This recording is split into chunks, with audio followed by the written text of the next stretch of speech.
हाँ जी, तो हमने लास्ट क्लास में फीमेल रिप्रोडक्टिव ट्रैक्ट के बारे में स्टडी किया था, उसी को कंटिन्यू करते हैं।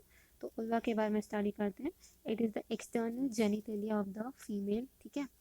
बेसिकली इसमें 4 पार्ट्स प्रेजेंट है। सबसे पहले आपको देखने में रहा सबसे आउटर मोस्ट मॉन्स प्यूबिस, जो कि एक पैड है सबक्यूटेनियस टिश्यू का, ठीक है, आउटर मोस्ट है। और इसके ऊपर आपको प्यूबिक हेयर्स भी देखने मिलते हैं फीमेल में। फिर इसके अंदर मूव करें तो प्रेजेंट है लेबिया मेजोरा, जो कि बहुत सारे फोल्ड ऑफ स्किन है। ये भी सबक्यूटेनियस टिश्यू का बना है। और इसके अंदर क्या है, बेसिकली ये बिल्कुल होमोलोगस है स्क्रॉटम के जैसा, जैसा मेल में टेस्टिस के अराउंड वो सैक रहता है, ठीक है। इसके अंदर जाए हम तो प्रेजेंट है लेबिया माइनोरा। अब लेबिया माइनोरा आपको दो देखने मिलेंगे, यानी दोनों तरफ से प्रेजेंट है। और बेसिकली एक मिड लाइन में क्या करते हैं, एक स्किन बना देते हैं, फोल्ड बना देते हैं स्किन का, जिसको हम फोरशीट बोलते हैं। इसके अंदर हम जाएं तो प्रेजेंट है क्लिटोरिस, जो कि बिल्कुल होमोलोगस है पेनिस के, यानी एक सिलेंड्रिकल और इरेक्टाइल टाइप का टिश्यू है या बॉडी है, जो कि लेबिया माइनोरा के अंदर आपको देखने मिलती है, ठीक है। तो आई होप आप इस डायग्राम में सब देख पाएंगे। देखिए सबसे पहले आउटरमोस्ट ये मॉन्स प्यूबिस है, जिसपे आपको प्यूबिक हेयर देखने को मिल रहा है, ठीक है। इसके अंदर मूव कर रहे हैं तो ये फोल्ड ऑफ स्किन दिख रहा है, जिसको हमने लेबिया मेजोरा बोल रखा है। उसके बाद अंदर की तरफ मूव कर रहे हैं तो ये वाला part, that is labia minora. उसके अंदर आप ये रेक्टाइल पार्ट देख पा रहे हैं, दिस इज क्लिटोरिस, ठीक है। और इसके जस्ट पीछे की तरफ आप एनस वाला पार्ट देख पा रहे हैं, जो कि अभी हमें फीमेल रिप्रोडक्टिव ट्रैक्ट में नहीं पढ़ना है, ठीक है। तो इसको हम स्किप करते हैं, आगे बढ़ते हैं। अब देखिए कुछ ग्लैंड्स प्रेजेंट है फीमेल रिप्रोडक्टिव ट्रैक्ट में। सबसे पहले हम पढ़ रहे हैं बार्थोलिन ग्लैंड्स। बार्थोलिन ग्लैंड क्या है, होमोलोगस टू द कोपर्स ग्लैंड। अब कोपर्स ग्लैंड आपको याद हो, जिसको हमने बल्बो यूरेथ्रल ग्लैंड बोला था, जो कि बेसिकली एल्कलाइन था और एक तरीके से एसिडिटी को न्यूट्रल करता है। तो बिल्कुल ये वैसा ही, it secretes slimy alkaline watery fluid which makes vaginal passage alkaline, ठीक है। तो ये जो उसकी एसिडिटी है वजाइना की, उसको न्यूट्रल करवा देगा। इट इज़ वन पेयर, ठीक है, दोनों साइड प्रेजेंट है। कहाँ पे, वजाइना के दोनों तरफ प्रेजेंट है। आप देख पा रहे हैं लेटरल साइड ऑफ वजाइना।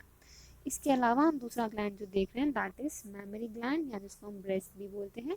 और हमें बहुत अच्छे से पता है कि this is the characteristic of female mammals, ठीक है। The paired structure that contains glandular tissue and variable amount of fat, क्योंकि वो बेसिकली इसको बहुत सारी स्टोरेज करनी है, उसके आसपास बहुत सारा फैट भी डिपॉजिट रहता है, ठीक है। और पेयर्ड है, यानी दो है। Each glandular tissue of each breast is divided into 15 to 20 memory lobes. यानी जैसे ही हम अगर इसका टीएस या एक तरीके से डायसेक्शन देखें तो हम क्या देख पाएंगे कि 15 से 20 मैमरी लोब्स आपको दिखाई देंगी, ठीक है। अब मैमरी लोब से स्टार्ट करें, उसके अंदर की तरफ प्रेजेंट है एल्वियोलाई। जैसे कि लंग्स के एल्वियोलाई आते हैं, बिल्कुल सिमिलर इसी के बलून लाइक स्ट्रक्चर्स हैं, जिनको हम एल्वियोलाई कह रहे हैं, ठीक है। यहाँ पे बेसिकली क्या होगा, मिल्क का स्टोरेज देखने मिलेगा आपको थोड़ा बहुत। फिर इसके आगे हम बढ़े तो मैमरी ट्यूब्यूल्स प्रेजेंट है, यानी छोटे छोटे से ट्यूब्स आ गए। और उनसे भी छोटे क्या है, मैमरी डक्ट्स। मैमरी डक्ट्स के आगे प्रेजेंट है एम्पुला। अब बायो में जब भी एम्पुला वर्ड आता है तो एक सोलन ऑर्गन की बात कर रहे हैं, सोलन पार्ट की बात कर रहे हैं, जिसमें आप कुछ स्टोर कर सकते हो। तो ऑफकोर्स मैमरी ग्लैंड है, तो यहाँ पे मिल्क का स्टोरेज होगा, जो कि आगे पास होता चला जा रहा है, ठीक है। अब एम्पुला में स्टोरेज हुआ, उसके बाद क्या प्रेजेंट है, लैक्टीफेरस डक्ट्स। लैक्टीफेरस यानी मिल्क से रिलेटेड, क्योंकि लैक्टोज शुगर बेसिकली मिल्क में मिलता है, ठीक है।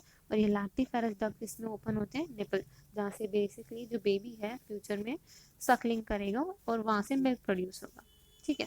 तो this gland produces a nutritive fluid milk for the nourishment of young ones, यानी जब यंग वंस का बर्थ होगा तो सबसे पहला जो न्यूट्रिशन है, ठीक है, उसको मिल्क के थ्रू मिलने वाला है। इसके अलावा हम जानते हैं this start producing milk the end of pregnancy, यानी ये मिल्क प्रोडक्शन स्टार्ट ही कब हो रहा है, ठीक है, बिल्कुल प्रेगनेंसी के बाद। उस पूरे पीरियड को बोलते हैं लैक्टेशन, ठीक है। या इस प्रोसेस को बोलते हैं लैक्टेशन, ठीक है। Milk produced during initial days of the lactation is called as colostrum which contains several antibodies. This is very important part, colostrum. इसके बारे में काफ़ी बार पूछा जाता है कि जो सबसे पहली बार या इनिशियल डेज में जो मिल्क रिलीज हो रहा है मैमरी ग्लैंड से, उसको हम क्या बोलते हैं, कोलेस्ट्रम। और वो इसलिए इतना ज़्यादा इंपॉर्टेंट है बिकॉज उसमें बहुत सारी एंटीबॉडीज रहती हैं, क्योंकि आपको पता है अभी जो बच्चा पैदा हुआ है, यानी जो फीटस है, ठीक है, उसके पास तो किसी इन्फेक्शन से लड़ने की कोई चीज़ नहीं है, तो ऑफकोर्स उसकी बॉडी में कुछ ऐसा होना चाहिए जो उसको इन्फेक्शन से बचा पाए। तो वो कहाँ से आएगा? कोलोस्ट्रम के थ्रू, और वो होंगी क्या?